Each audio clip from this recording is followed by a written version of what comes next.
Hey Rob, it's a little hard to hear you here over the buzz of the excitement. Oh boy, I think I see Michelle Rodriguez over there and Hugh Grant and that guy from Bridgerton. Yeah, we're recording live here at South by Southwest for the preview of the Dungeons and Dragons Man Alive, Renee Jean Page, on the red carpet with previous Sexiest Man Alive, Chris Pine.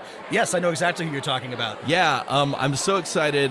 Wizards of the Coast and Hasbro E1 Productions flew us out here to South by Southwest to see the Dungeons and Dragons movie. Is that right? Is that where we are, Rob? That's right.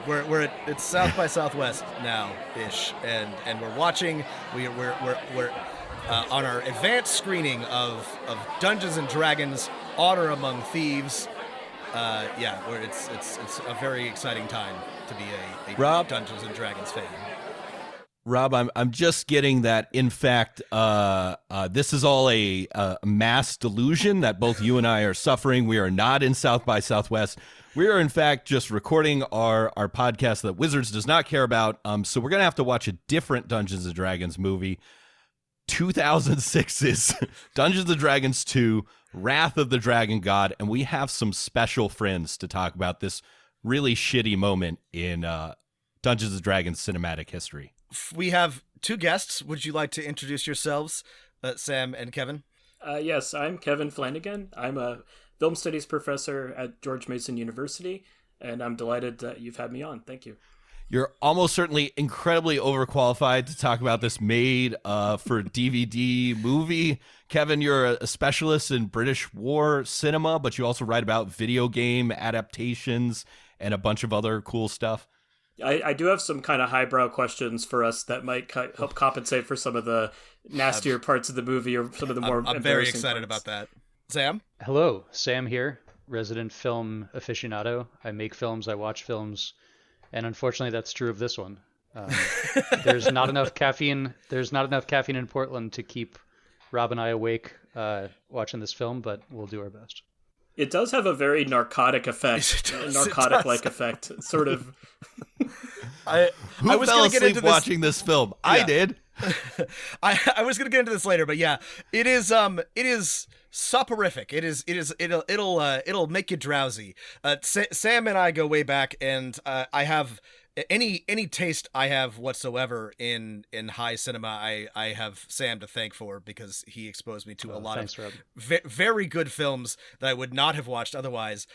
Because I am mostly of the let's put Die Hard on a 17th time type of movie watchers. So I'm excited to have Sam on to talk about this movie, which absolutely deserves to have experts discuss it. So Matt, what exactly do we have here? What is going on with this movie? Yeah, so this is a made for DVD Dungeons and Dragons movie. This is 6 years now after the theatrical release movie, which we talked about on this show 2 years ago. It is set in the same universe and is technically a sequel to the original Dungeons and Dragons movie. It is incredibly low budget, primarily filmed in Lithuania, and it is very boring. It has precisely one returning character, which I'm sure we'll get into a lot. But yeah, it is also very hard to find. I think if you want to watch it, you have to buy the DVD. However, if you go to a very popular video website and search the title of this movie, Wrath of the Dragon God, you will be able, strangely enough, to watch a copy that has 1.1 million views. Can I say something about the production? So I'm glad you brought up the filmed in Lithuania aspect, because it was filmed in the studio stuff at what was the National Lithuanian Film Studios. And what's kind of cool about it was that film studios started to produce things during the Second World War, and then it lasted through the Soviet years, making obviously very different movies and probably, Soviet approved movies. And then after the collapse of the Soviet Union, it's kind of comparable to what happened in Romania and other Eastern European nations, where they're suddenly courting low budget Western features. And so the Romanian example is Full Moon Features is this low budget horror company. They started to make movies in Romania. So what you get is a couple of American or English leads, and then you get a ton of Lithuanian background actors. And that's part of what we have in this movie, which I really appreciated, just the disparity between the two. Oh yeah, there's some great ADR like dubbing. You can tell that these are old Knights Templar or sword brethren of Livonian castles that are used in the background, right? They have the sloped roof stuff. It's full Lithuanian here. You can smell the kvass. One of my favorite examples of this is I think it's the first Underworld movie. I think it's filmed in like Belgrade, and it's funny because it's, you know, it's just like a dark, rainy city, but then you like all the street signs are not in English, and a lot of the background actors are, oh wait, hang on, you know, these are you know, a bunch of you know, Eastern European extras, and exactly like Kevin said, some token English character actors, you know, one tentpole actor, and then a bunch of extras from the locals. And these are my favorite types of movies. I love them. Film more things. Actually, they filmed the most recent Wheel of Time show in or maybe it was also Lithuania. Anyway, this is a time-honored tradition for fantasy and science fiction that does not have the budget to film in California or even It also Georgia. Produces, I have a good example from being a kid. It produces a kind of uncanny effect. So when I first saw Willy Wonka and the Chocolate Factory, which is a West German movie, it's ostensibly set in America or some American equivalent, but all the buildings look different, all the cars look different, all the clothing styles are a bit odd. Like the city center doesn't look like an American city center. So as a child, I it was good for fantasy because it's like, here's the world I know, but it's like slightly askew. Like, and it's a weird kind of like suspension of disbelief thing that sort of oddly like can work. I don't think it works in this movie, but I think it could be made to be in the service of the film. And in Willy Wonka and the Chocolate Factory, I think it does work. I'd like to piggyback on the Willy Wonka and the Chocolate Factory bit, actually, believe it or not, because that film was made for a smaller budget than this film was. And I want to keep in mind that half of the budget for this movie was put toward VFX. And even with half of that money going toward VFX, they created the original Willy Wonka and the Chocolate Factory for less money than they got for the practical effects to shoot this film. Wow. Jesus and Christ. Willy Wonka and the Chocolate Factory has like genuinely psychedelic and interesting stuff, and that blows my mind. Wow. You know, if you just have no inspiration and really know where to go, it shows what low heights you can achieve. There's a lot of things that we need to talk about, but like my like in watching this movie, I kept thinking this would be an above average fantasy film in 1993. Like this is like Krull, Willow, the first Dragonheart movie level of like VFX and but like this came out in 2005. This came out after, you know, we'd already seen Lord of the Rings and, you know, a couple of other decent fantasy productions. And yes, those are much higher budget, but it was, again, just the quality of the film, the quality of the CGI, just everything. I just like, I felt like I was, you know, digging through the VHS section in Blockbuster and finding anything with like a dragon or a knight on it, and, you know, just whatever. That's actually something I wanted to bring up. I was going to ask you all, I think I know with Matt a little bit, what your relationships are to sword and sorcery movies in general, not just D&D ones, but because I have a lot of affection for instance, like the Deathstalker movies, which are kind of what you were just describing, Rob, these kind of direct-to-video. I think the first one was New World Pictures and then New Concord, which are these like Roger Corman-associated companies. But then Sword and the Sorcerer I like, and obviously Conan the Barbarian. But I'm wondering, for the rest of you, do you have non-D&D sword and sorcery movies that you would hold up as like films you genuinely like, or what is your relationship to the genre in general? I can answer quickly. I'm a huge... previously I was a huge sort of low budget cult science fiction fan, so I've seen a lot of this sort of you know, the parallel in science fiction. I never did really like click with the old sword and sorcery films, Conan especially excluded, but I like the genre a lot, but growing up as a kid and even as like a young man and a adolescent, I never really found a lot. I did, like I mentioned, I watched Krull, and I watched Willow, and I watched all of the bigger budget ones, which was still pretty low budget, and never really like loved any of them. But I love the genre in theory. It sounds like you have a much deeper and experience with it, which I think will be useful in talking about this movie especially. Useful, but it's also a curse, I'll say that. Yeah.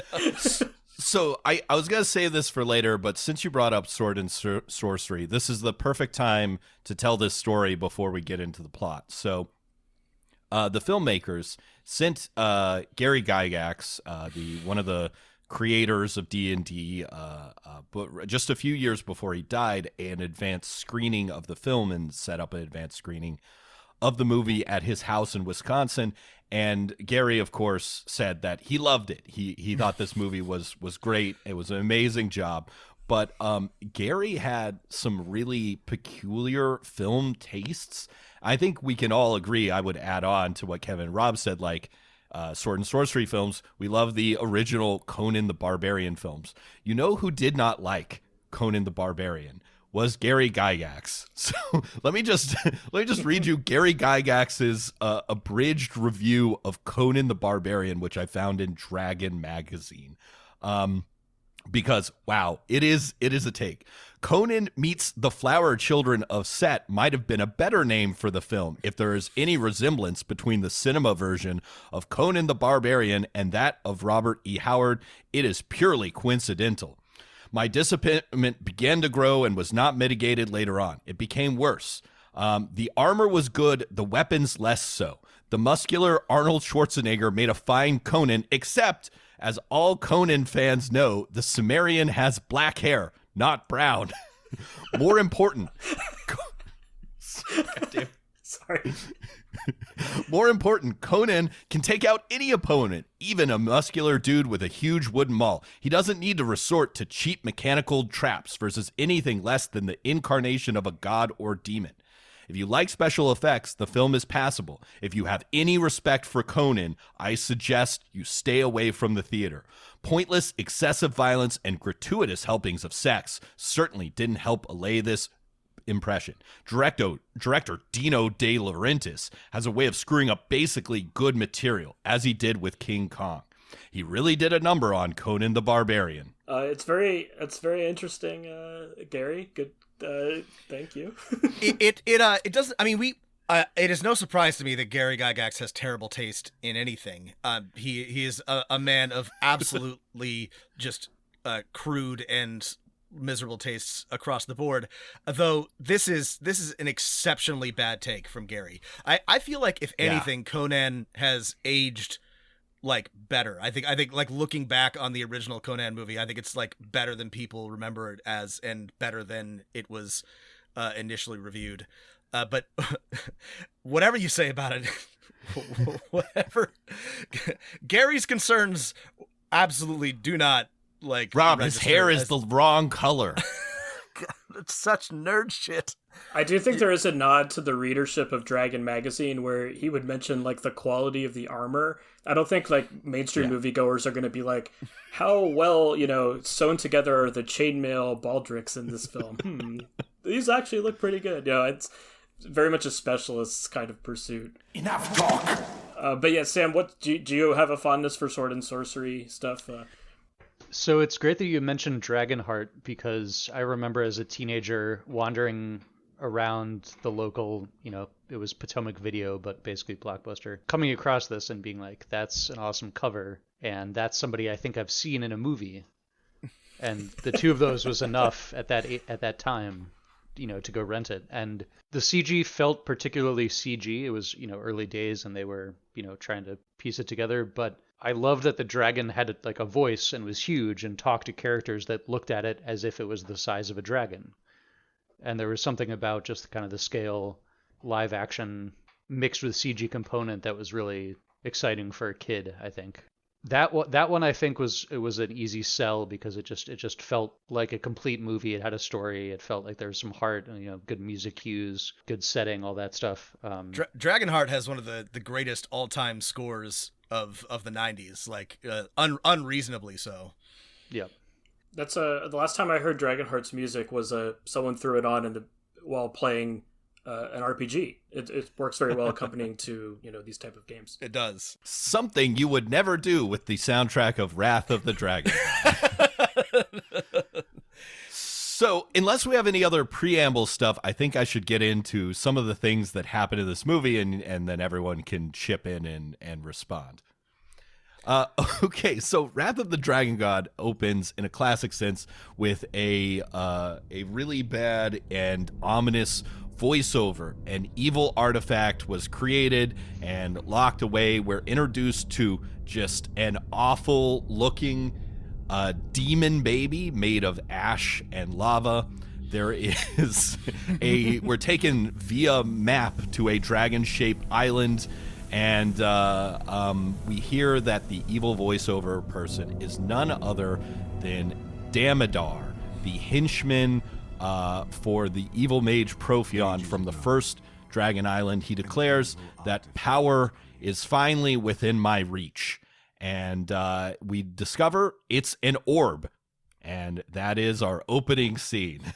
You guys remember Damodar, right? Damodar? The guy with Damodar? the weird, like, ear parasite who kills Marlon Wayans in the first Dungeons and Dragons movie. Damodar. Everybody knows Damodar. This is... Matt, correct me if I'm wrong. Damodar, is there beer on the sun? Correct me if I'm wrong, Matt. This is the only point of continuity between the first movie and the second. I was trying to see if there was literally anything else. I think it is literally just... Not that there needs to be, but like Damodar is still around. He's undead, and then suddenly he's not, and he's our villain. You love to see it. So to connect to what Sam was saying about what makes Dragonheart really memorable is you can kind of form a kind of emotional connection to a character, and there's this recognition, of like an actor who know's voice and these other things that kind of ground it. What's interesting about this movie for me is the actor Bruce Payne, who plays Damodar, and then the actor Roy Marston, who plays Oberon, are literally the only two people I'd ever seen anything else in, really. And so, but neither of them are really characters to whom you would have an emotional connection. So that takes away already a lot of the stakes, because all the protagonists that we'll get to in a second are not people that you have any prior experience with, and so you have no like longer term attachment to them as performers. And I think something like Dragonheart, you could be attached to the voice of Sean Connery, right, in a way that all the previous Sean Connery performances kind of are in your head. But in this movie, all that safety net is taken away, and that really strands you in this sea of hopelessness. That's wild. Yeah. Well, even the first... This is a great point, Kevin. I'm glad you brought this up, because even the first Dungeons and Dragons movie, it had Jeremy Irons, it had Marlon Wayans, it had Thora Birch, right? Thora Birch, yeah, from American Beauty.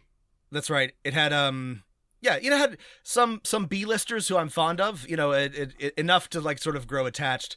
And like a bunch of people in this movie looked familiar, and a lot of them, several of them are British actors with quite, I wouldn't say like illustrious careers, but long careers, who have been in a couple of things, but none of them really have any sort of like, they're either like, solid through and through character actors or C-listers, nobodies. Mm-hmm. And usually even in like a straight to DVD movie, you have somebody who needs a paycheck who you might recognize, but not this, not in Wrath of the Dragon God. You got nobody.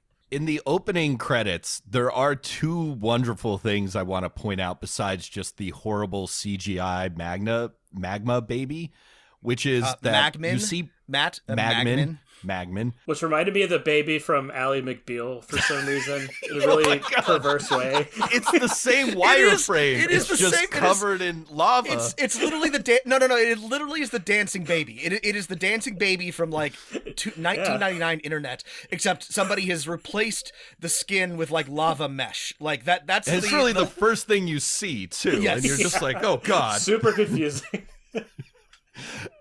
one thing in the random background, you see some maps and some numbers. I paused the movie. Oh, the character sheet, yeah. Yeah, and the character sheet, it says some character half-orc, sheets. and the half-orc has the following stats, which I know our listeners will appreciate.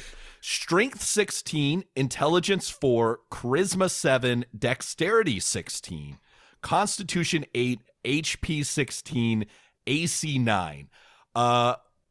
Guys, if someone's rolling up with this character, with this stats at your table, what are you telling that player? You're in for a rough couple of sessions. It better have a backup character. Yeah.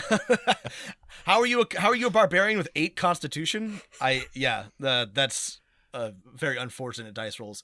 I'm pretty sure your AC starts at 10, and for a barbarian to somehow get to 9 with a dexterity of 16, you're somehow taking a -4 from something else.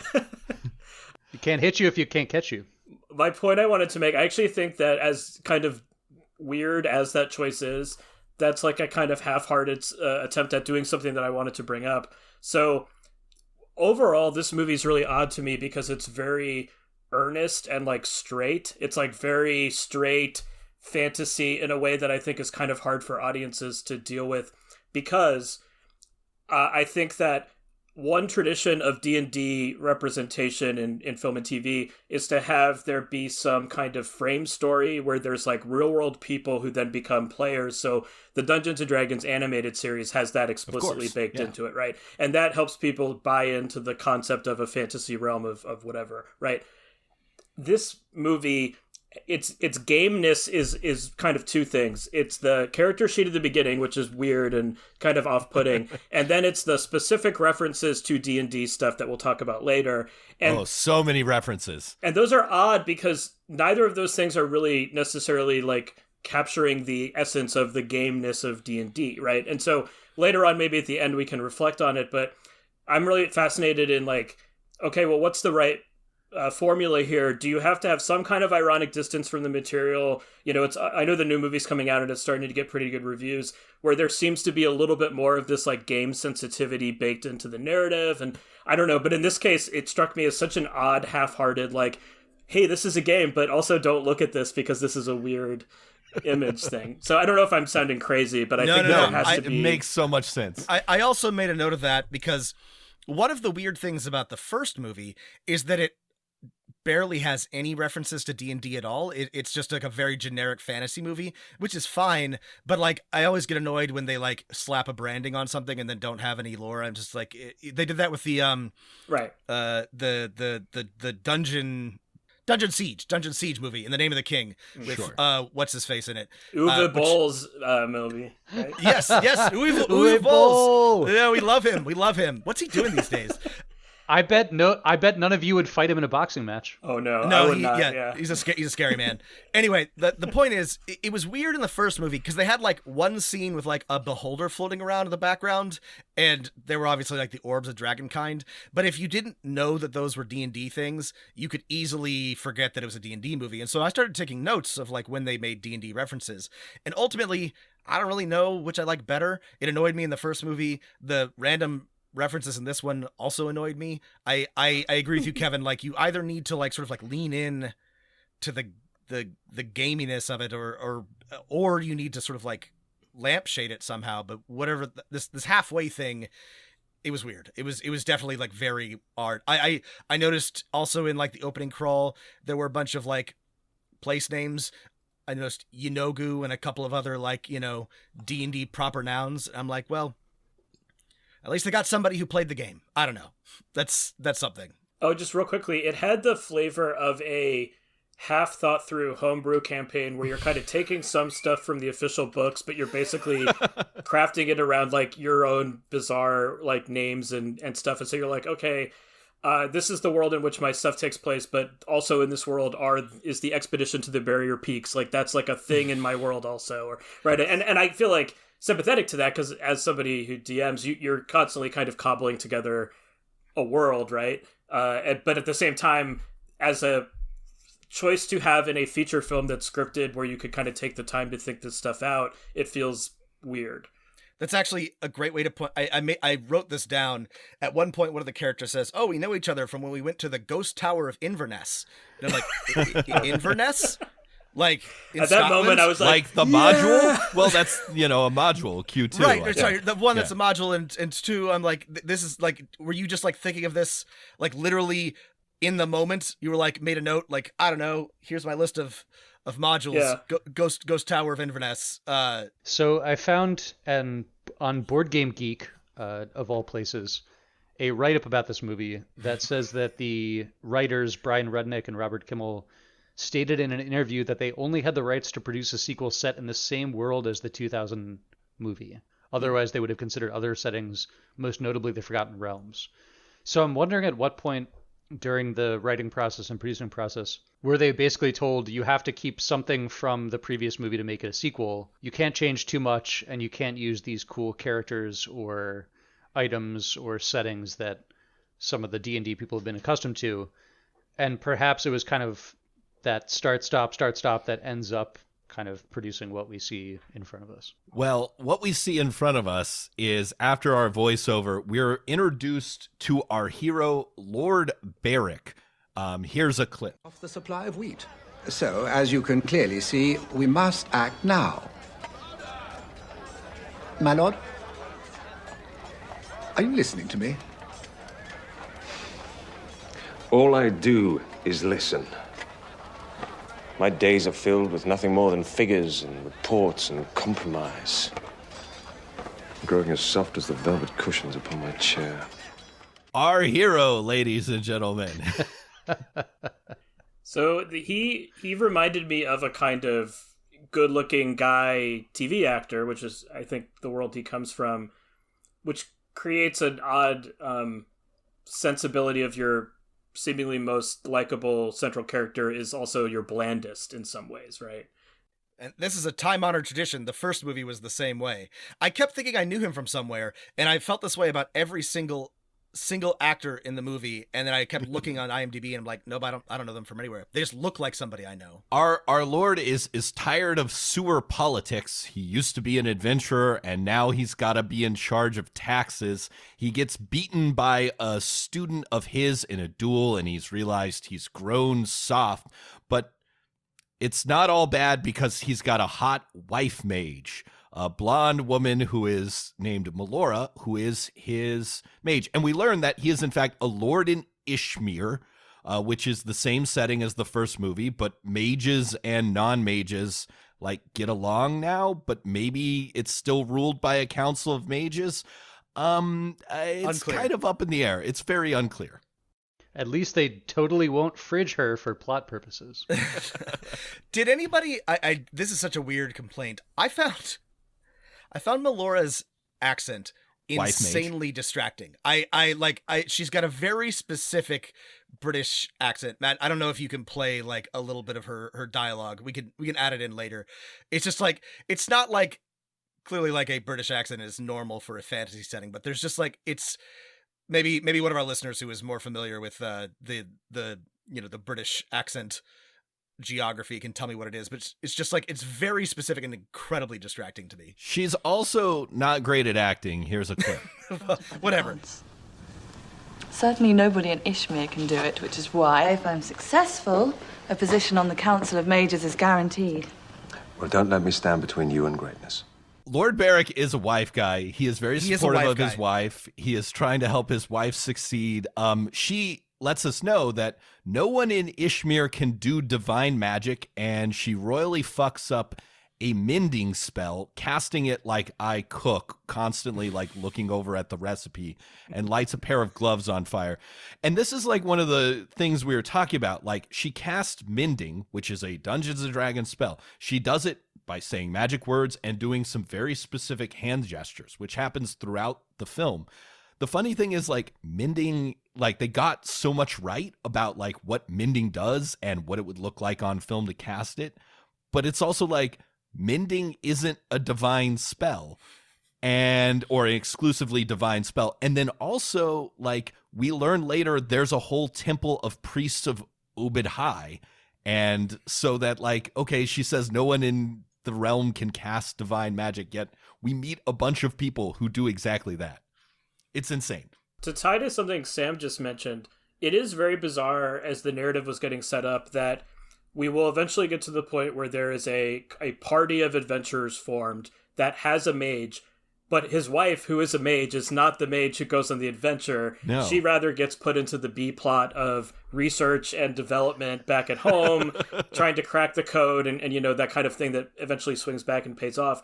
But, I mean, think about all the possibilities of a narrative where there's a husband and wife as part of the party and their dynamic adds to the kind of party dysfunction. That could be kind of interesting, but the movie entirely opts to remove that as a possibility, which I just thought was like, because you also have a scene it's an insane choice. You also have a scene weird. where it's like they go into a cave and she casts a spell, and it's like, oh yeah, they could like complement each other very well with their skill set, and the movie chooses not to let them do that for most of the film. Right, you're set up. The very next scene, they find there's some rumblings. They investigate a cave. She uses a gust of wind spell, and he uses his adventuring skill to discover it's actually a slumbering dragon, which he foolishly opens the eye of and shines a light into. I would not do that if I was an adventurer. And they find out that actually this is a dragon god. It is going to wake up, and bad things are going to happen after Melora cast a vision spell, and her hair starts bleeding. And she learns that Damodar has the orb. Now, there's a lot of setup to get all that there. I will give the movie credit. The like slumbering 20 dragon, minutes. the slumbering dragon under the kingdom is kind of a cool idea, but I don't think it needs to be gotten to with all of that. I don't know if that makes sense. The thing this is leading up to is that some wizard dude is like, we have to put together a small party to go after Damodar. Mr. Apestaff. Mr. Apestaff. He has That's a right, staff that has a ape head on top. That has a water gun that we see later. It has a little clown-like water gun, which he will use later to kill a magman. His name is Oberon, by the way. They were really working hard on the fantasy names. They just went straight to the oldest fantasy play we can think of. And this guy, Roy Marsden, is a pretty well-known British character actor. He has a couple of crime series and things where he's like the main guy. On some level, he might be the most recognizable, especially to like British viewers. For me, it took me a while to place him, and only after looking up on IMDb, kind of like what you were talking about, Rob, did I realize that I think in another circumstance I would have recognized him, but because his character is so generic, it's hard to separate the actor from the generic role in some ways. To take us 21 minutes through the movie, we finally have the plot set up, which is that Damodar and his thirst for vengeance against Ishmir, which was pronounced Izmir in the first movie and inconceivably changed in this one. Isn't that a place in Turkey also? Yes, it also is just a place in Turkey. Canonically, it is supposed to be in the campaign setting Blackmoor on the unvisited continent, but that's neither here nor there. Isn't also that a Dave Aronson property? Yeah, that's a Dave Aronson property. So we're told that Damodar has stolen the Orb of Falajur, which is a dragon god of decay and night and entropy, and that said dragon is also sleeping maybe almost under the city of Izmir. And so we're fucked two ways. If Damodar continues defrosting this orb, this dragon god will wake up, and Damodar wants to kill our beloved hero's wife mage, who is now sick with an undead curse that Damodar once had. 21 minutes in, Oberon the ape staff tells Lord Beric that you must assemble a team, not large enough to attract notice, but not so small that it won't get the job done. It sounds like we need a party of adventurers. Cue a montage scene where we meet our heroes. Let's talk about our adventuring party here. I'd like to kick this off as kind of a shout out to the better parts of this film. Yeah. And I feel like some of them are kind of front loaded, but I really do feel like they got the let's make a montage and introduce all of the rogues gallery of people that we will rely on to do the right thing in a cool way when their action comes up. And I would say this is probably one of the shorter sections of this podcast. The good parts. I really like the putting the band together. Yeah. Especially, and I know we can't do this on a podcast because there's no video, but there's a excellent fake out when introducing Lux the Barbarian that we definitely need to talk about. They did it. Honestly, there was I laughed. I was surprised, which very rarely. They did a great misdirection bait and switch with our first member of the party, Lux the Barbarian. The camera pans on a beefy barbarian guy, but then pans up to an asshole, really tall, blonde warrior chick who then beats the crap out of everyone in a tavern for no reason, and we're immediately on her side. She's maybe the best character in this film. Lux rules. Yeah. I hate to be crass, but awooga hubba hubba, she's a babe. Like, I'm a big fan of this giantess barbarian, and she has some really weird backstory that we can get into later, but it's a good bit, right? They're like, first there's the barbarian, and then it's turns out to be somebody who else you don't expect. This was, again, like Sam said, one of the few good parts of the movie. So I actually realized that I had seen that actor in a role before. Her name is Ellie Chidsey. And if you've ever seen the British comedy show Peep Show, which is a comedy filmed in the first person, there's an episode where Mark Corrigan, the David Mitchell character, is at a conference for work, and he's at a strip club. There's an exotic dancer in front of him, and he's trying to explain this presentation he has to give. And then she gives him business advice as she's angrily dancing at him, and that's her. That's the same actor, and that's a really funny scene. So I actually was really happy to see her, and I think she nailed the character in a way, had some really funny parts, but then also these children know nothing of the Battle of Emery Fields. Convincing fighting scenes later, I think, more so than some of the other characters. So, I think the way her character comes in, I definitely agree it's one of the better parts, and also throughout, I think she stays a pretty stable presence compared to some of the other characters. She also has the only thing that I would describe as a complete character arc. Yes. And again, the bar is low, but this is one of the stronger characters in the movie. Next, we're introduced to Dorian, the cleric of Obad-Hai. And his is a very flat character, but his introduction was the only joke that made me actually laugh out loud. Here it is. Gentlemen, shoes are not allowed in this sacred space. His piety is only matched by his power.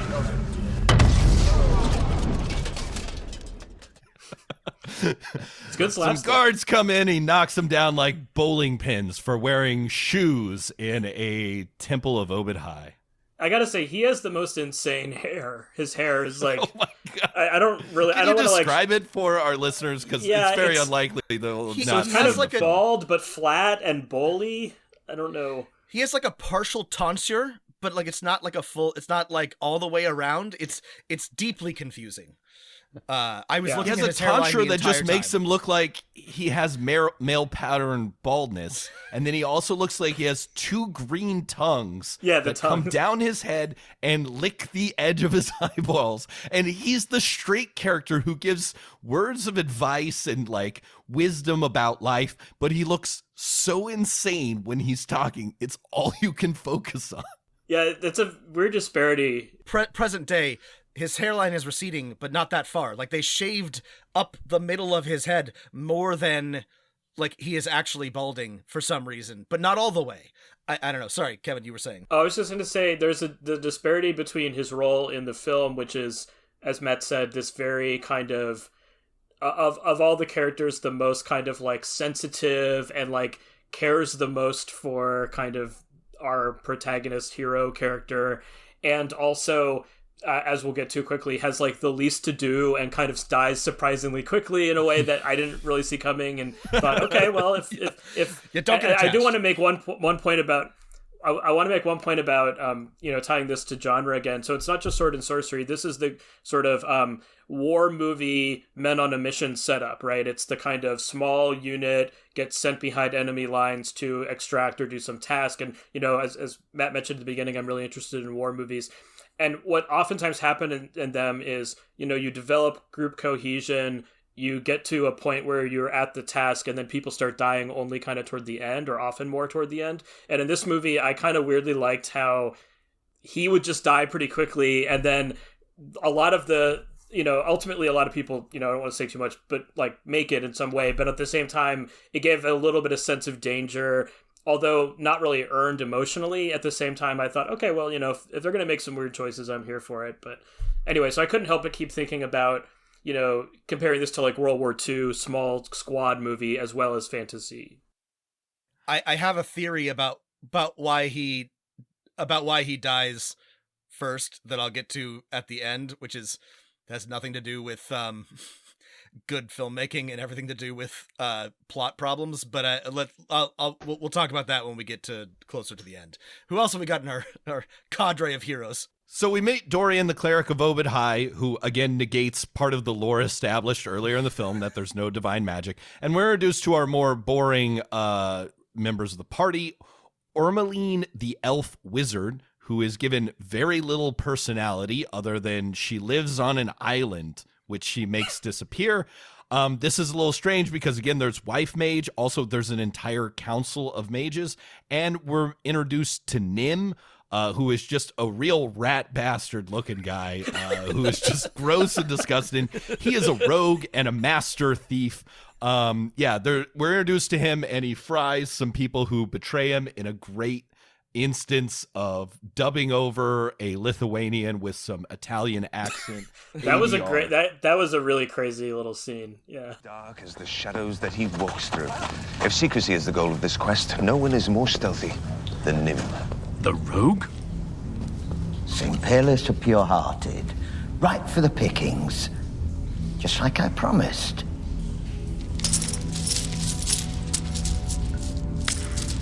There's your share. Now beat it. Are you trying to cheat me? I'm not trying, Runt. I'm doing it. Nim then goes on to let those two assholes set off a trap and get immolated. So compared to, Rob, your point about Melora's unplaceable British accent, I do like the choice. Nim is a kind of East End Dickensian sort of street urchin guy with like a really sinister kind of, sensibility, and he sort of is coded as more like opportunistically working class and kind of like dodgy. And I kind of like that because, again, as compared to like generic British high fantasy person, which is very boring, this at least gives some like implied backstory, I guess. It's exactly the same kind of accent that you would hear if you were watching like a Victorian era gangster film or something, and you had a little a thug or thief or thief catcher or something, and that works. I agree. It's a perfect, again, you just need to crib it from a British gangster film and it fits in perfectly. That unlike Melora's, it seemed to fit the setting perfectly. This guy's so weird. He's just a little like weird little guy. Yeah. Who is weirdly touched later by like a gift. Like yes, there's a very weird like emotional scene at very kind of quickly where he kind of goes from being a huge asshole to being like someone gave me something. Wow. Like I don't know. So our plot moves haltingly forward now that we've assembled our team of rivals, and it's divided into an A plot and a B plot. Our party of fighter, barbarian, wizard, cleric, and rogue have to go get the orb and maybe kill Damodar, while the wizards, led by Wife Mage, have to figure out how to seal it away again using magic. And things happen in maybe a little more rapid pace. Damodar gets a drow blood enema, possibly through his butt. Spinal tap, Matt. It's very gross. We're told we have a 3-part step on this quest. To get Damodar in the orb, they have to find a vision pool where they can see where Damodar is so that the wizard can teleport them there. The only one who knows where the vision pool are the goblins of Kettle, is what I wrote down in my notes. And then we get some establishing scenes with our party. We find out that Lux and Nim really hate each other. Lux's brother went mad at Barrier Peaks, and because of this, she almost throws a sword at Nim. And then the party has to work together to build a raft. And then they're attacked by an evil lich and an army of weird ghosts. So this brings up something that I was really comparing it to other sword and sorcery movies. So typically you would have the party prove itself in a low stakes battle early together and then escalate to the level of like a lich as an enemy. It's crazy. Very that weird. Never happens. That never happens. They don't fight some goblins. I was like, oh, Right. they're going to go fight some goblins, I guess. Yeah. No. A lich tricks them, and yeah, so that's really weird. But then the other weird thing about it that actually kind of got me on the movie's side a little bit was I appreciated that this isn't an origin story of a ragtag group who has to learn how to be competent. Rather, they're all supposedly competent, and you can kind of just see them do high-level tasks. But at the same time, it does open up that problem of it doesn't feel earned. It feels kind of like, okay, I guess this is just happening now. Yeah, we get a little bit of development, like Beric is easily tricked by the Lich, who uses, I'm guessing, the ghost sound spell or mimicry to bring him over, and they barely escape with their lives thanks to teamwork and the power of friendship. There is a lot of teamwork in this movie, and I appreciate that. There are several moments where they work together and use their various class skills in a way that, helps overcome the encounter. Again, not like dramatically, but it actually is. There's some kind of like nice moments where each member of the party provides their own element that and together they're able to overcome an enemy or a trap or something like that. But running into a lich right out of a gate is just bad luck. Just real rough. Yeah, roll they the roll dice. badly on the random encounter table. Rob, this makes me think that actually Lord Haircut, our hero, Lord Beric, is in fact not a fighter at all. He is a warlord, because he is constantly helping them coordinate their teamwork while being an okay melee fighter. Sorry, I have this a is your dumb prestige question. class you made, right? Yes, that's right. Warlord, That's right. Yeah. That's one of ours. So I don't know if I missed something. Beric's sword glows several times. Like, does he just have a magic sword? Did I miss like conversation about this, or is Nope, it just it's like... never brought up? Okay, he good, just that makes has me feel a magic sword. He's a high level adventurer. I would suggest not looking too closely at the sword, because if you're expecting the same sword in the beginning of the movie as you get at the end of the movie, you're going to be sorely disappointed. Lux and Beric both have swords, and I'm pretty sure they switch like maybe multiple times throughout the movie, because I think Sam is correct. The prop master is not paying a lot of attention to continuity. That's just good item management. Yeah. Maybe they have some communal system of resource allocation that we don't see off screen, where they pool all their stuff every morning and then they all take what they need. Eventually, we find out that for real, that wife mage, Beric's wife, is really dying, and so that if we need any other reason other than the destruction of the world to complete this plot, it's because my wife will die. And then we find that the Lich and Damodar have teamed up, and we get the one joke in the film where their goblin henchman exclaims, "Forces of evil hear the call of the Orb. They wait to pick the rotting dead carcass of Ishmael. Good times." Good times. Yeah, that's right. It's a very weird alliance between them. It's very, I don't really know how to describe it. Like, and especially the way it ends is baffling to me. I mean, we'll get to it later, but it actually added a layer of confusion because, I didn't really see how their plans aligned, other than like we are evil and kind of committed to doing bad things to these people. But I don't know if there's something I'm missing. I don't know. Nope. I think you saw everything. There's not a lot of, basically everyone in this film is who they are on the surface.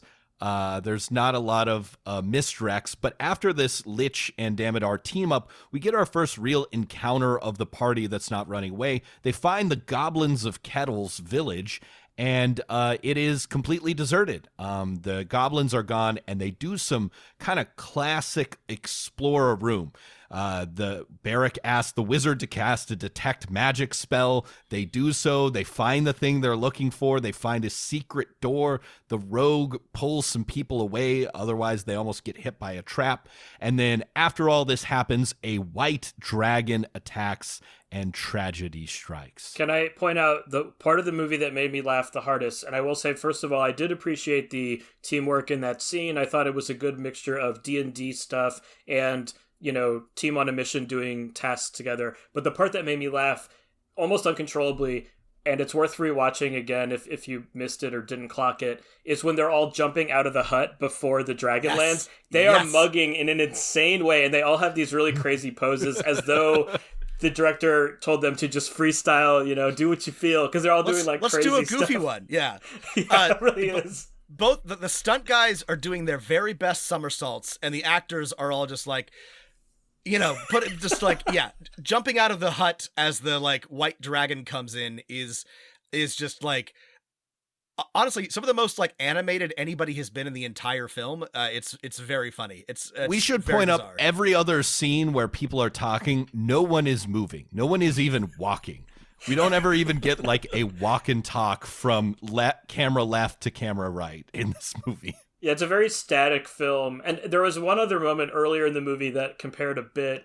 In the sequence where there was the Council of Mages, I don't know if any of you picked it up, but there was a guy in the background who was mugging for the camera, and he was whenever the guy who's played by Oberon's character would say something, he would go he would kind of look scared, and that to me was a Lithuanian extra who wasn't explained what he should be responding to. But then this sequence was the actors all got that same memo of just do something crazy, and then they all were ah.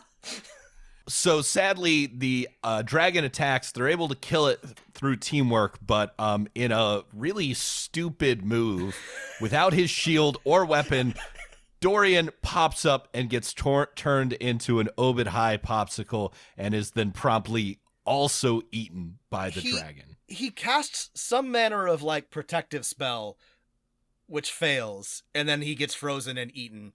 Yes, here's the clip.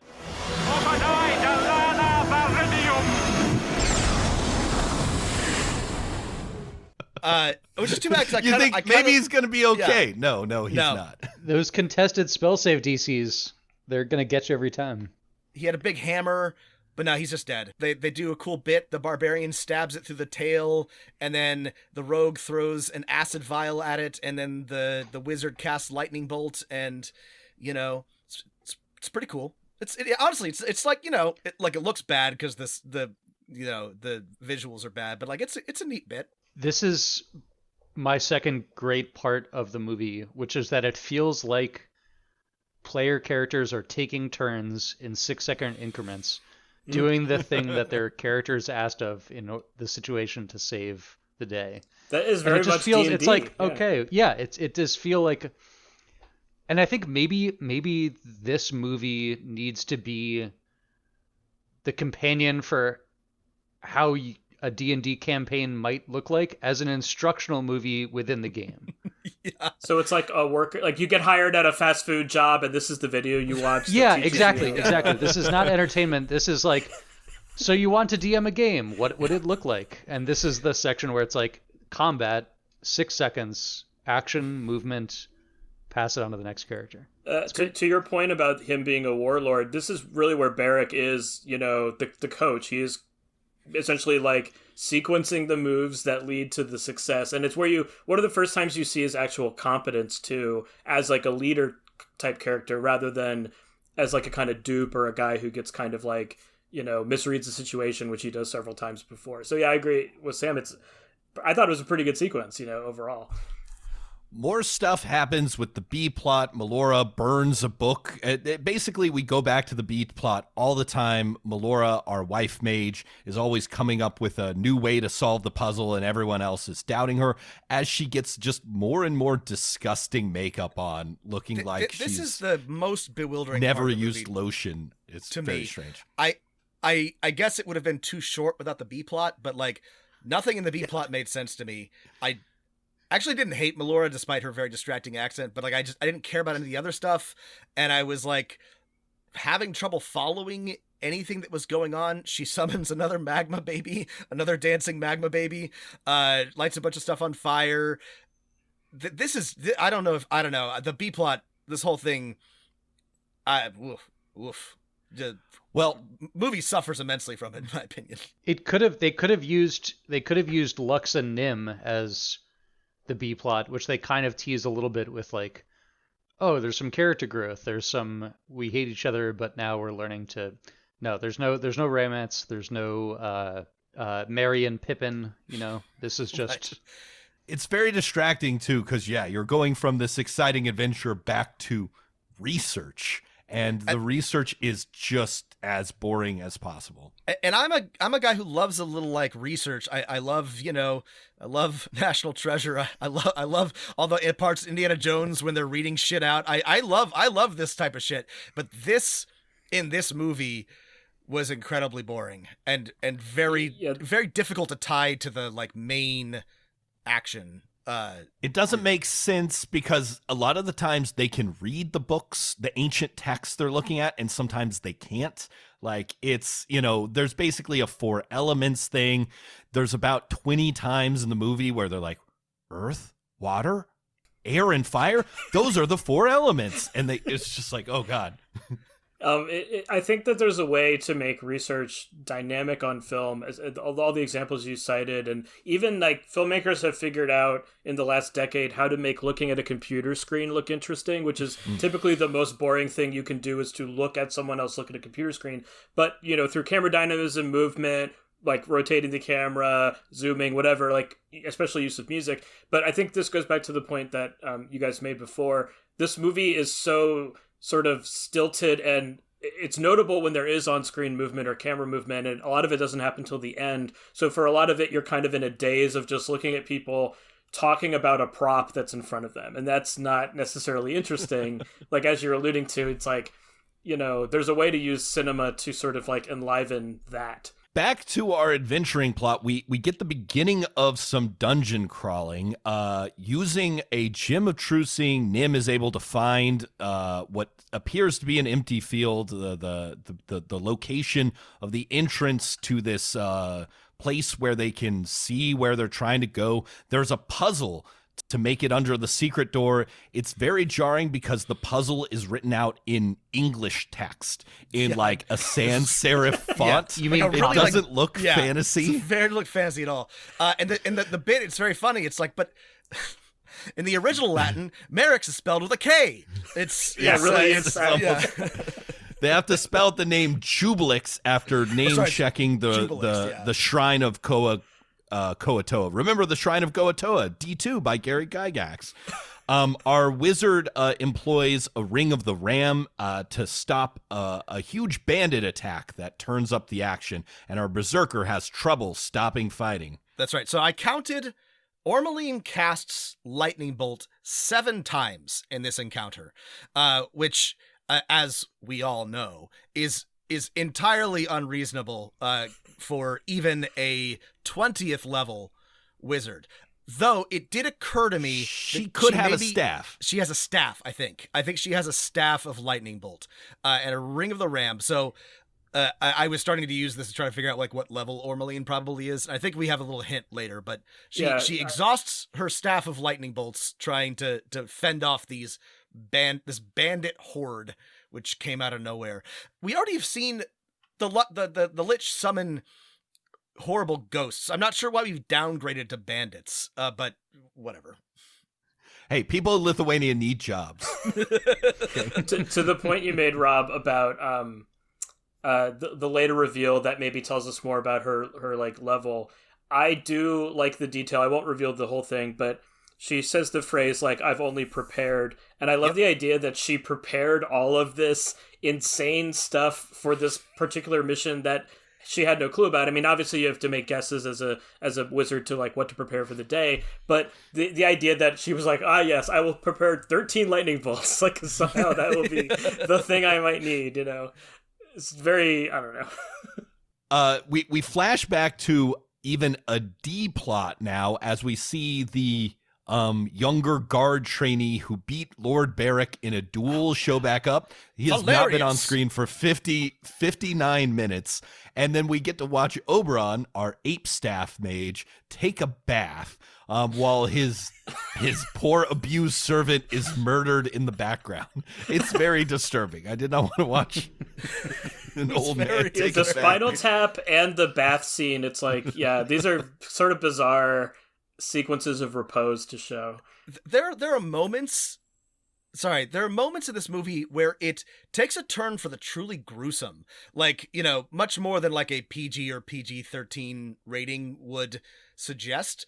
It's not like, again, the effects are not quite good enough to really be truly like horrifying, but there are elements of it that like are quite just visually dark in terms of like, people being brutally murdered or gruesome things happening to them on screen, limbs being cut off and whatnot. It's weird. It's tonally a little off, but again, because the effects are so bad, it doesn't really, whatever effect they were going for, if they were going for anything at all, is kind of lost. The players head into the dungeon, or the characters, sorry, and they have to fight a like 6 really bad CGI dark mantles, which, if you remember your monster manual, they're kind of like cloakers or piercers combined, while the rogue picks a lock and they can make it through. They're then presented with like a puzzle room that requires opening a mirror and stepping on the right squares. Visually, it kind of works. The wizard has to summon a glass figure or maybe a familiar to help them out, and they eventually find the pool. This was one of my, again, the small number of like good things in this movie. I liked this scene a lot. One, it's actually a pretty funny joke. Ormeline brings out this little like white dove statue and says, "This is Ona. She's been my very best friend since childhood. She'll help us find the way." And then Ona turns into a dove. The dove flies into this room and gets zapped by a lightning bolt. It's the acting is so bad, like she almost doesn't sell the joke, but it's still a funny joke. Like it's, poor right. Ona gets got by this lightning bolt. It's a real bag that says "dead dove, do not open." And it actually might be made better by the fact that we know so little about that character that it's almost like it's like the movie's insincere attempt at being like, I have a backstory, I have a past life, Yeah. We also get one other funny joke, which Nim gets boosted up to open a secret door by Lux the Barbarian, and he says, "Everyone turn around, I have to pick this mechanism. It's very complex, using Secrets of the Thieves Guild," a real kind of Lankmarian Franz Lieber like bit of dialogue, and then the complex mechanism is like turning a handle. He just turns the lever. It's there's 2 funny jokes here, and then the trap is genuinely interesting. You have to use the mirror, which has the safe spots, and then sort of like work backwards. It would be sort of hard to communicate that in a game, but I really liked this idea of a trap. It was a pretty like neat, genuinely like original bit of storytelling. It works well in a movie, for sure.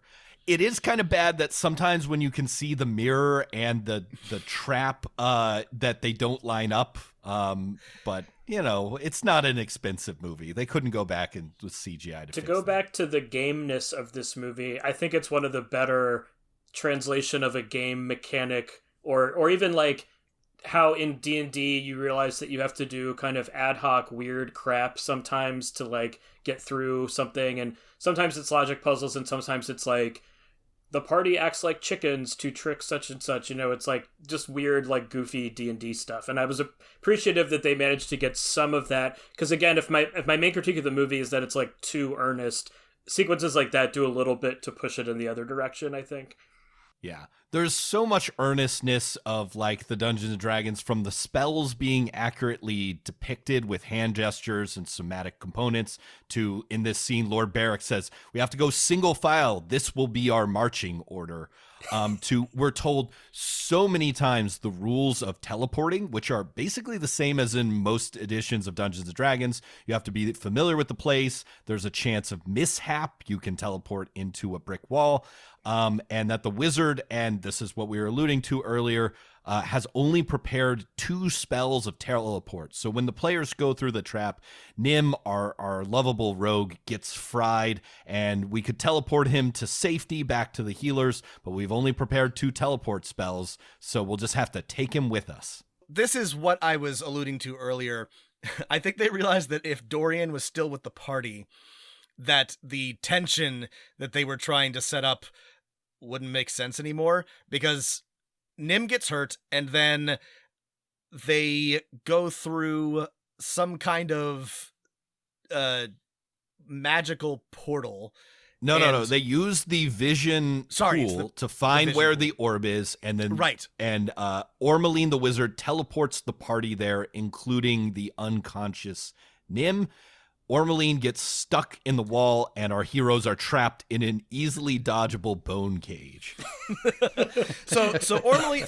So we get to this point. So Ormeline her arm is in a wall. Real bad luck on that D100 teleport table, and Nim is hurt. His feet are fried. And if Dorian were there, then he could just cast a healing spell, and we'd be on our way. This is actually, I think, like it is sort of like a genuine problem with Dungeons and Dragons in sort of trying to create tension and dealing with injury. It sort of like removes a potential point of conflict or anything that like heightens stakes. But that's, that's a problem with the game. But yeah, then Matt says then they're in the room with Damodar, which, I don't know. Here's our first clip of villain hero dialogue, if you want me to play it. It's great. Play it. Ishmir's heroes in the flesh. And this is the best you can do.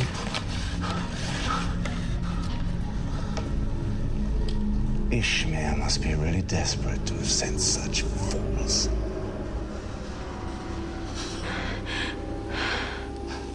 I was tempted to keep you alive so you could witness the destruction of your beloved city.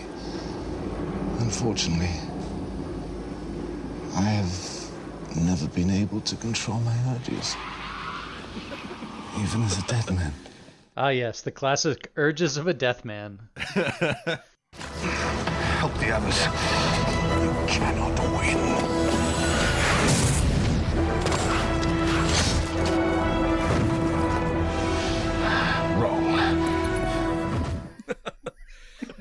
You cannot win. Wrong. So Can I bring up 2 things? Wrong. Oh, just 2 things real quickly. So one is, as far as when Matt outlined the quest, all the stuff that was in the first phase takes a really long time to happen, and then this phase of the quest happens very fast. I think it's worth noting that that's maybe a good thing, because the movie's been going on for a while, but like this stage of like actually capturing the orb is like, it seems like it was over before it began. My second took them point, much longer to build the raft. Again, it did, yeah. and the various impediments that they kind of encountered in that stage. But my other point I wanted to make was, it's been bugging me the whole time. The villain, as played by Bruce Payne, Damodar, reminds me of the villain from Bill and Ted's Bogus Journey, played by Joss Ackland. I don't know if you remember that. His name is Demulios, and he's kind of got the same bald head, and he's kind of got all this black gear on, and he has this kind of like weird, like cybernetic kind of corrupted body aspect to him. And I just thought that was a very incongruous point of reference, but then once I saw it, I kept thinking about Bill and Ted's Bogus Journey. And I know that probably doesn't help our conversation at all, but that's just where I kept going.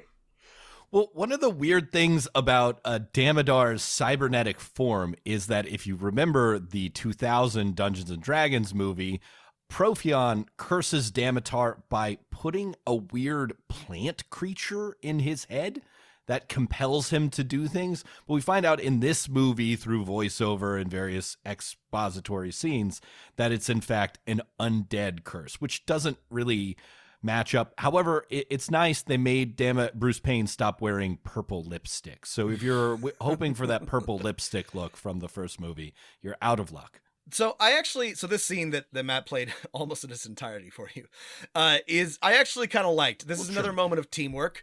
They're trapped in a very easy to dodge bone cage. Nim can't walk.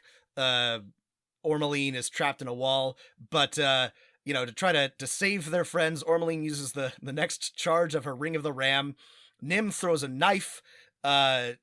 Lex grabs her sword and just smashes the cage. Probably should have opened with that. And then Beric entirely superfluously throws his sword in the air, does a somersault, grabs it, and then chops off Damodar's arm. Which again was just like with nothing. Like I was like, oh shit, he chopped his arm off. Yeah, it was cheesy, but I was like, oh, they're working together. Everybody had a thing to do. I kind of liked it. If it had been in a different movie and it had been a little less cheesy, I probably would have even genuinely gotten excited about it. So this was, again, add this to the list of small good moments in good party moment. Party moment. And it's a kind of callback to the duel Baldric has with his younger guard whom he taught, because at that point doesn't Baldric walk up the wall and do that backflip? Yes. So we know he's kind of acrobatic, but then for a long time he doesn't really do that, and then he does it again. Yeah. It's very exciting. And you would think at this point the heroes get the orb. Ormeline is able to teleport them back in a horrifying scene where Beric has to chop off her arm mid-teleport because it's stuck in a wall. We are thankfully kind of fades to black at that moment. And our downed heroes are deposited with the healers of Obad-Hai. And you would think the movie would be over because the heroes have the orb and the mages can, do their ritual on it. But no, we've got 26 minutes yet, and we're treated to. So our listeners have been hearing about orbs. Here's, I think, our favorite orb line coming up from our friend Damodar. Find my orb. There we go. There's the line of the film. Siri, find my orb. Find my orb. Where did I park my orb?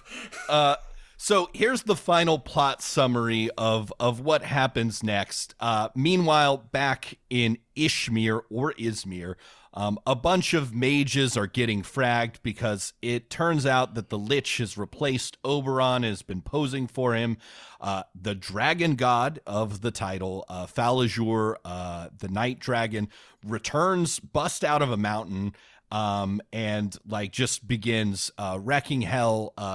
Damodar promises to serve the dragon in return for 100 eggs every new moon. Sort of a strange demand.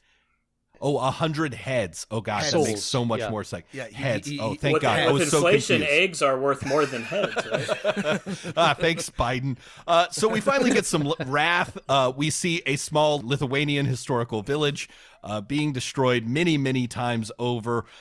This scene goes on a lot. There's a lot of shots of this very bad CGI dragon, and a lot of Lithuanian extras. Last 10 minutes. Flying through the air, getting dropped, blown up, burned. It's excessive. As Sam mentioned, this is where the majority of the budget seems to have gone. And what's sad is that from a narrative standpoint, this doesn't need to be nearly as much as it is. No, not at all. Lux and Beric, after depositing their out-of-commission teammates, race back. He gets the orb back to Wife Mage. Melora is looking really bad. She looks disgusting. They share a lovely kiss. Hang on. Would you kiss your dead wife? Lux, you should kiss your dead wife with that mouth.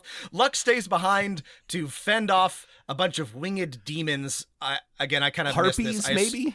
I assume they're being summoned by the Lich. Anyway, you think she gets got, and then Beric goes on to kiss his dead wife mage. Damodar is having a blast. He is dead and loving it, but the Lich sort of betrays him, or just says, I'm leaving. Bye. Have fun. That was the most bizarre. I mean, it really was sort of okay, see ya. It almost was sketch comedy level of we don't know how to end the scene. It was baffling to me. I love, for the record, I love Claxx. I feel I also loved Claxx. Claxx is our Lich. I feel like a D&D movie about a shifter who takes over various members of a royal court / mage guild in order to gain power and overthrow the regional government seems like a much tighter plan than I'm a dead guy who has a curse. I'm going to come back to wreak havoc on the great grandsons and daughters of the people who put me here, because they won't care. They're dead, but their kids will definitely care. Your grandkids are gonna love it. Yeah, you're gonna love it. We see Damodar racing across, wearing like a weird headscarf to hide his bald head. Lux has a little bit of character growth. She's finally able to control her rage and be more useful, though despite this, she's been incredibly useful so far. They catch Damodar, Lux, and our hero Lord Beric, force him to remove the curse from Wife Mage, and you doing some simple magic and having faith. That was the key all along. That was the message of the movie. Not sure where we were supposed to get that from anywhere else. Melora, dying Wife Mage, was able to complete the spell to imprison Falazure, the Night Dragon, again, or maybe it just falls into a lake. It's hard to tell. There's a montage at the end of the movie where no one talks. Life of the peasantry returns to normal. Our heroes are recovered. All their arms are growing back. We see Nim and Ormeline doing some gardening. Lux rides off with a subtle acknowledgement of Beric that they had a little bit of sexual tension, but that she's leaving anyway. And Melora has got a promotion at work. She's part of the Council of Mages. Damodar is in jail, and sad, and then credits roll. So a couple things about that ending. Hang on, you forgot the best part, Matt, which is that when Melora discovers that you have to have faith in Obad-Hai, which is confusing, that's just like the whole secret. She gets her own orb. They have orb on orb like action. There's orb battle happening. She has a white orb to challenge the black orb. Anyway, but yeah, sorry, it's Kevin. It's insane because we've established many times there is a temple of Obad-Hai with many priests. We see many priests in it several times in the movie next door. Yeah, like there just needs to be like some. Yeah, like they need like a local government communication agency between clerics and mages. This whole thing could have been avoided.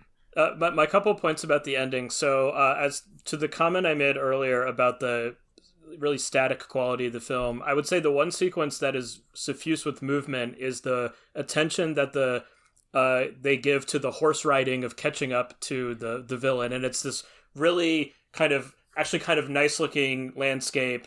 And I think they dressed Damodar the way they did so that someone who can actually ride a horse could put on the costume. But then there's this, nice kind of like windswept field and like a really like, the camera's following them, and that's cool. And then sorry, Kevin, so I was gonna comment on that too, because again, compared to some pretty dull rest of the film, they got two good riders and like filmed like a pretty like dramatic, exciting like horse chase sequence where Damodar has this like flowing cloak, and again it's like 1 minute, but it's like from a different movie. It's like I don't know, they had a cinematographer and a bunch of Lithuanians who knew how to ride horses and make good like horse chase scenes, and they're like, we gotta have one of these. And then put it in the movie. Put it in the movie. Yeah. So, but this led me to my interpretation of the ending. So I think honestly, at this point, it felt like the movie shifted to becoming like a classical Hollywood Western, because what you get is the lawman puts the bad guy in jail, justice has been served, law has been reasserted, and then that last scene is the town has returned to normal, and it's like a really mundane scene of like people doing commerce again, people doing market, and that people we have not seen hardly at all in this film. Right, but in the Western, that's like the sign of like the threat of like the outside has been quelled, and like good honest capitalism can begin again, and that's kind of how this movie ends, but in a way that's unsettling, because with Melora's new position, she's like gonna start some kind of religious oligarchy now that like faith has become the new thing. So it actually leaves me slightly unsettled by what kind of role is she gonna have within this world going forward. Well, she's got the most overpowered prestige class now. She's a mystic theurge. So I've got, in this ending, both a good and a bad. I think that if you're a PC in this game, you're feeling pretty good. Other than a few characters who come out a little worse for wear or don't make it at all, you kind of get your hero's arc. You show up at the end, you get your, appreciation, your sack of gold, your I can sleep at night knowing that the dragon underneath my town is not going to eat me tonight. I do feel like that's a pretty good win. Like if you're a player in this movie, if you're one of the characters, you kind of come out okay, you know? But it brings me also to my very, very bad point, which is that Damodar wins. He does everything he wants to. He starts out the movie and he's like, I'm undead, cursed for 100 years, this sucks. But I have an idea. I'm going to take revenge on everybody who put me here. He wakes up the dragon. He destroys the town. He gets put back in another 100 years of undead. But at the end, he's smiling and he's like, lol, got him. It was a fun ride. He did everything he meant to do. He destroyed the town that sent him in prison. Oh my God. He's no worse off than he was before. He grew back his arm. He got to see a bunch of suffering. And he basically gets to run it back, you know? And that seems like a pretty good outcome for him. And I feel like if I'm the heroes, I'm like, didn't learn his lesson. He's going to do it again. He didn't learn his lesson. He also, we did see like thousands of people getting killed by this, you know, again, literal he has the highest body count. Oh yeah, absolutely. I do like, and he got that nice infusion. I'm still stuck on him lying butt up on a table, getting drow blood pumped. I liked Kevin's point that this is just like a Western, right? Because the ending is actually kind of incongruous with a fantasy world, right? This is a evil mage who we know has substantial magical powers and killed thousands of people. Most early modern medieval, legal codes would at the very least see him executed, if not drawn and quartered first. But like putting him in jail is such just like a, classic that we got him, boys, lock him away. It's a very like American solution to a not very American problem. It's very weird. The movie tries to explain this away because Damodar, who I want to point out is Bruce Payne, is very bald.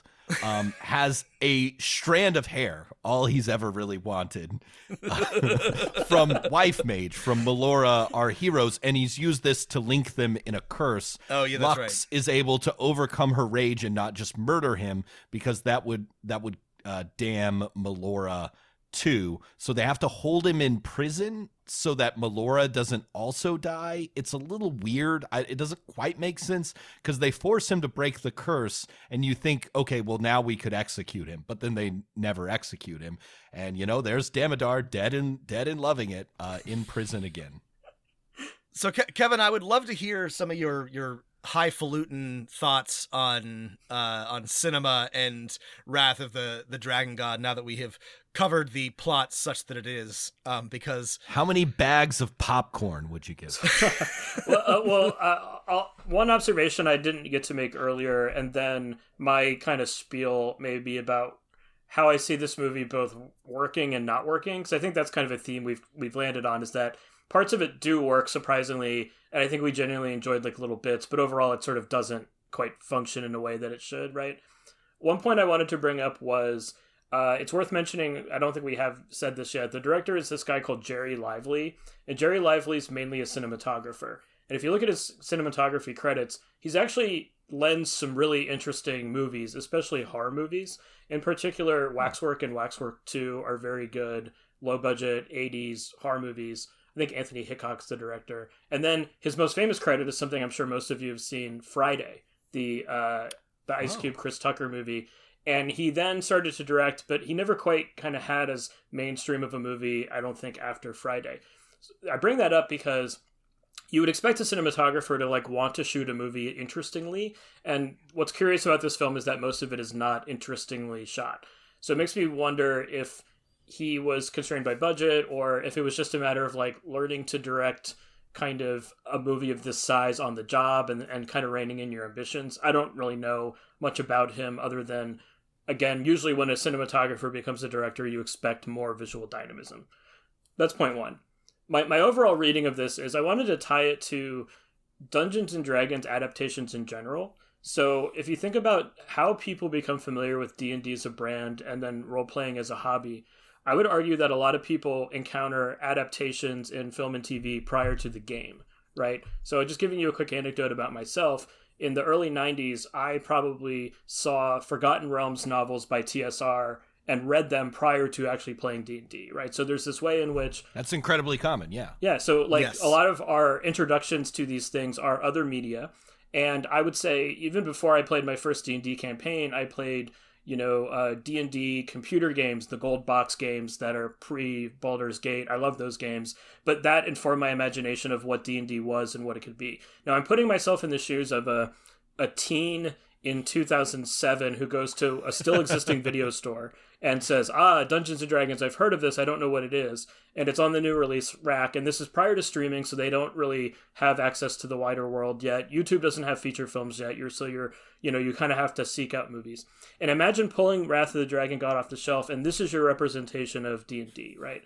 So a question I have for all of you, maybe this helps me formulate my thoughts, is this a good representation of like RPG playing or D&D as a brand? I don't really think either necessarily, but if you were to encounter this as your way in, would this dissuade you from pursuing the hobby?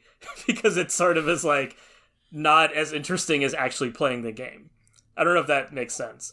Yeah, I think that's a good way to frame this movie. It's hard because the movie is just genuinely so bad and so boring for parts of it. It's hard to get excited about role-playing games, but I think the big thing that it misses is that like your characters are the stars of the show and are interesting, and all of our main character is boring, and his motivation is that he's bored, and all the other characters get so little screen time or development of our party members, that we never really get to know them. And so, yeah, it doesn't really do a good job of selling the feeling of role-playing games, even though when they cast spells, unlike in the first movie where they just grab magic sand and throw it at something, they actually do the D&D rules. They have a verbal and somatic component. It doesn't matter at the end of the day because the characters really suck. So I have a really, I guess, spicy take about this. And this is not intentional at all. But like the difference between, to answer your question directly, Kevin, the difference between Wrath of the Dragon God and, I don't know, let's say Conan is a good example of like a role-playing game movie that might inspire you to go and like have an adventure. It's like the difference between like a Le Carré movie and like a James Bond film, because this depicts what an actual play session is like.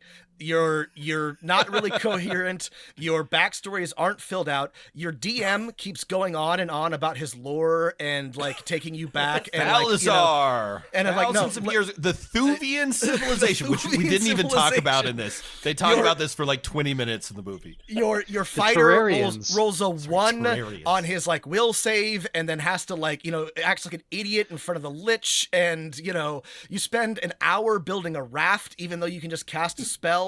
So like in that way, this is like kind of like an actual session of D&D, but like the most like the like least dressed up, like the most like barest unsexy version of it. In that way, it does sort of like accurately depict a D&D session. Oh my god! Do you want that? No. Would this make anyone want to play D&D? No. Like it's, but I think that, and this is again almost certainly not intentional, but I did find it funny as I was watching it, how it did sort of like, in some ways, mirror the like clown shoes nature of like actually playing Dungeons and Dragons with a group at times, especially in all the ways that things go wrong, in ways that are supposed to create tension in the movie, but just like look kind of dumb and silly, which is what like happens. My cleric steps in front of a dragon and gets killed instantly. Okay, well, I'm going to go home now. What do I do? That's right. My cleric tries to do something cool. He rolls a 1. The dragon rolls maximum damage on his breath weapon.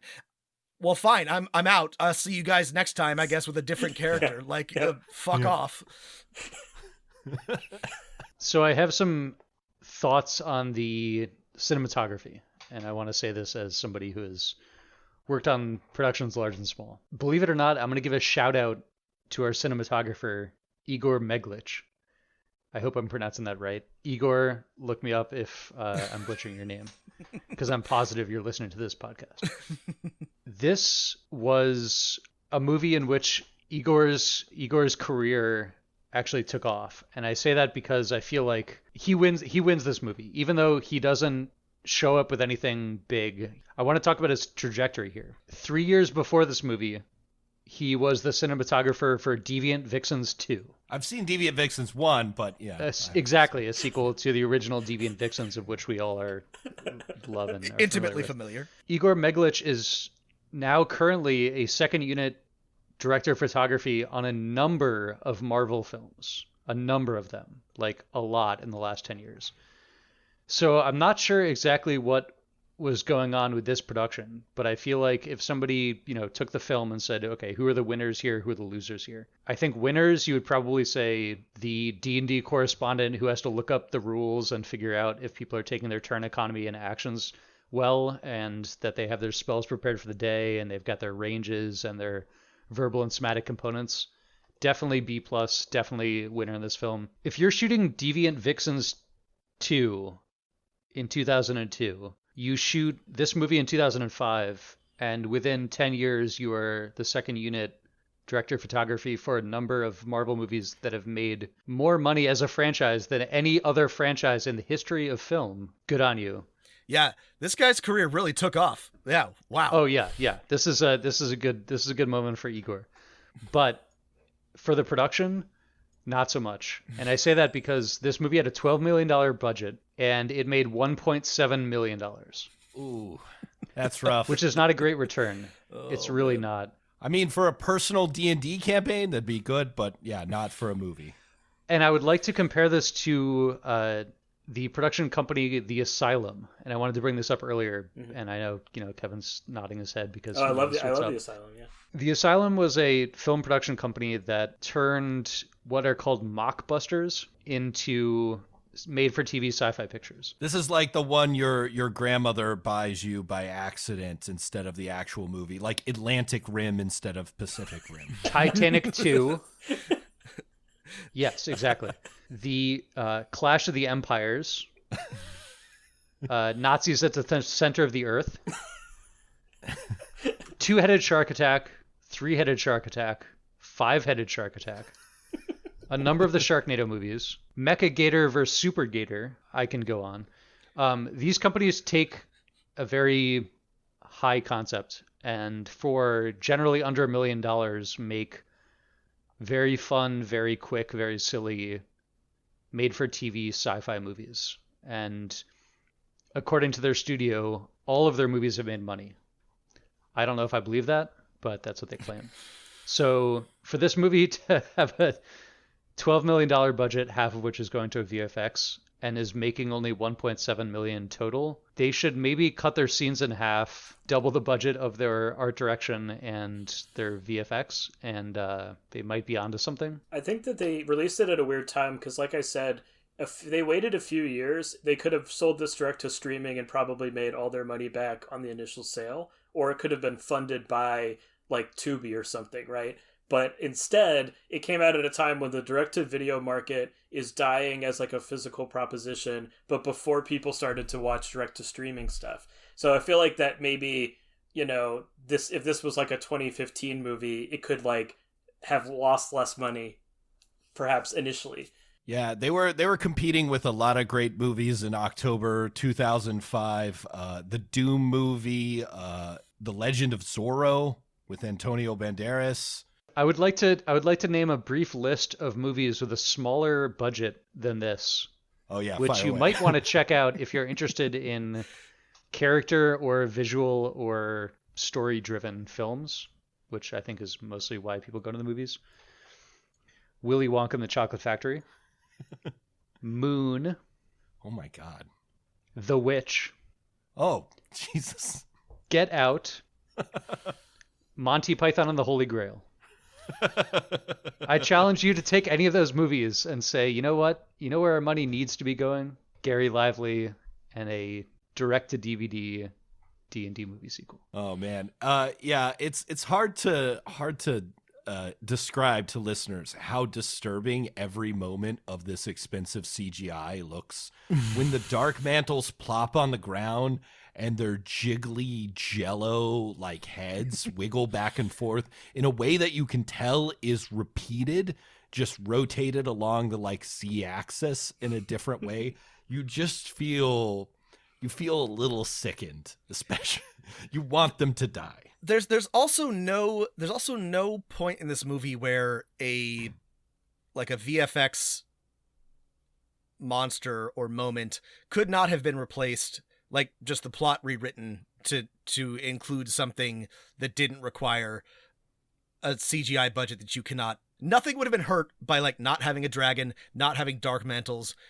You could have just done the whole last sequence with the dragon god with just like a shadow, flying over the town repeatedly. It could have been a scary cloud. It would have nothing been better, like it would not have hurt the movie at all, and you could have spent that money on literally anything else. The main villain, if you're a low budget filmmaker, if you want to make a D&D film, the main villain is an invisible stalker, and you never have to actually show the main villain, and you can characters just grabbing their throat. Yep. And you don't even do green screen and like any kind of special effects. You just have the actors all respond to nothing, and then you've got your movie. I think this movie would have done better, or would be well served for a wide shot or an extreme wide shot, something that gives us a sense of place.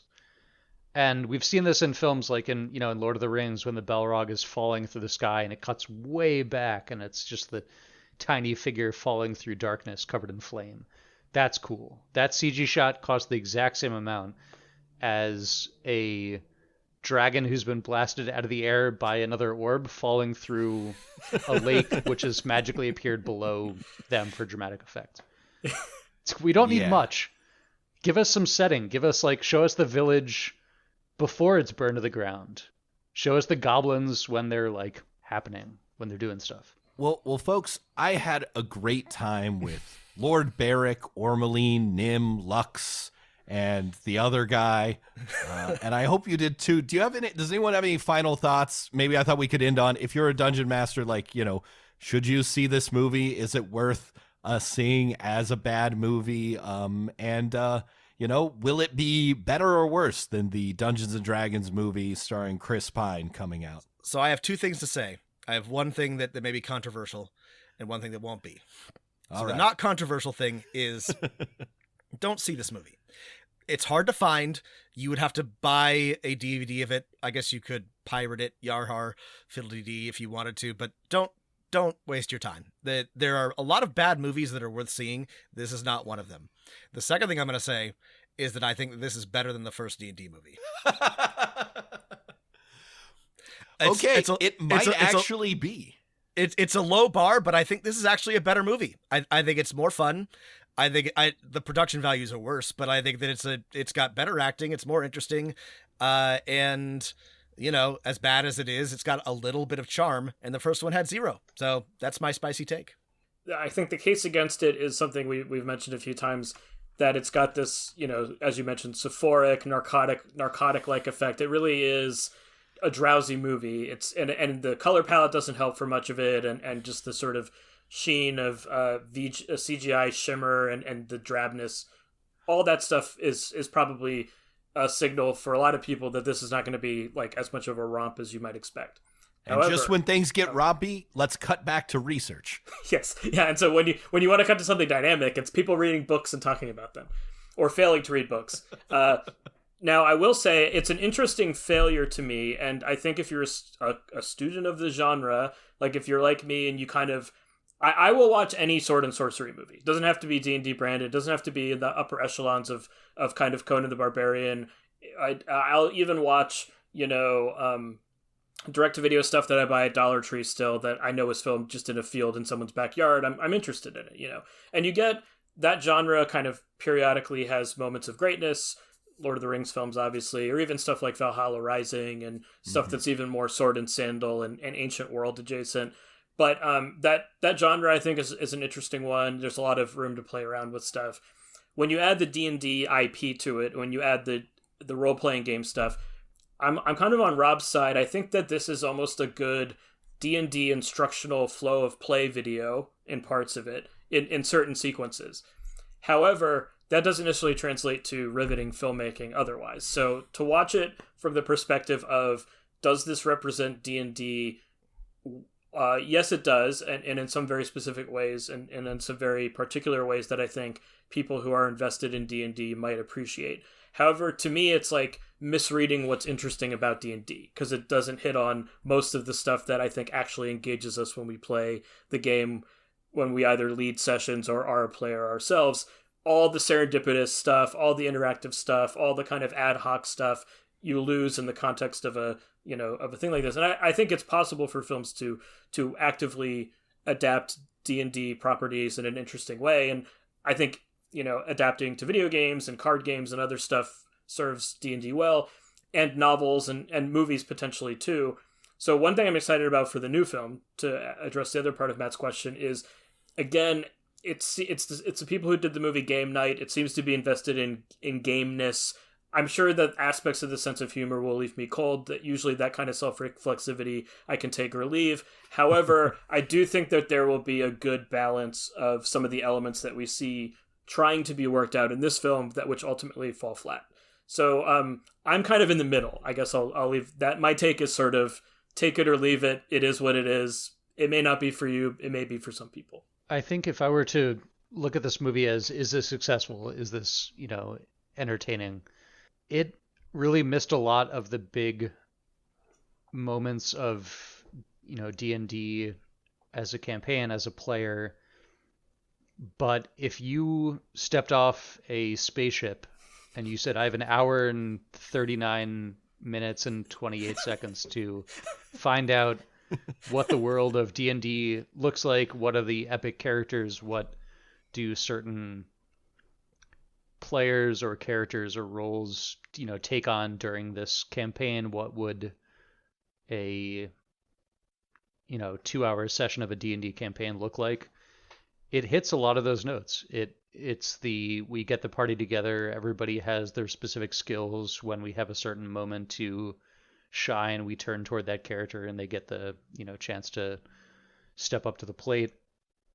We get some magic, we get some thievery, we get some fighting, we get a lot of supernatural characters, we get dragons, we get in some ways dungeons. And in that way, in a very large way, if you looked at the movie and said, did we make a D&D movie? Yeah, definitely. Did you make a successful D&D movie that made any money? No. Did you make an entertaining D&D movie that people would watch for fun? Also probably no.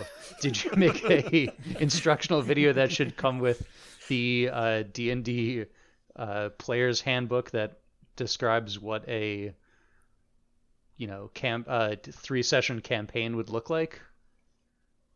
I'd say yeah. They did that. And is it the original or the first 2000 D&D movie? No. Is it Book of Vile Darkness? I'm not sure because I haven't seen that. Is it the new movie? I'm also not sure because I haven't seen that either because it's not out yet. But I plan on seeing those, and in the same way that I feel attached to the idea of magic and swords and escapism and becoming another player that kind of gets to shine in a story in which there are multiple great protagonists and a big bad evil guy. Yeah, this is fine. Personally, I've also got to see Book of Vile Darkness before I can see Honor Among Thieves, because I don't want to miss anything in our continuing story. Like, you got to have continuity. Made that mistake with The Mandalorian and was very confused. So, who knows? In maybe a couple years, maybe I'll get around to Honor Among Thieves. Sam and Kevin, thank you so much for joining us on this journey back to Ishmir. Thank you for having us on. Yeah, thank you. This was great. We really appreciate you talking cinema with us and using your valuable time on this movie that we all enjoyed together. Thanks to you listeners for tuning in. We'll be back with in a few weeks to talk about the new movie, probably. And, well, we'll see what we have to say then. Thank you all for listening. Stay healthy, stay safe, and keep rolling them dice.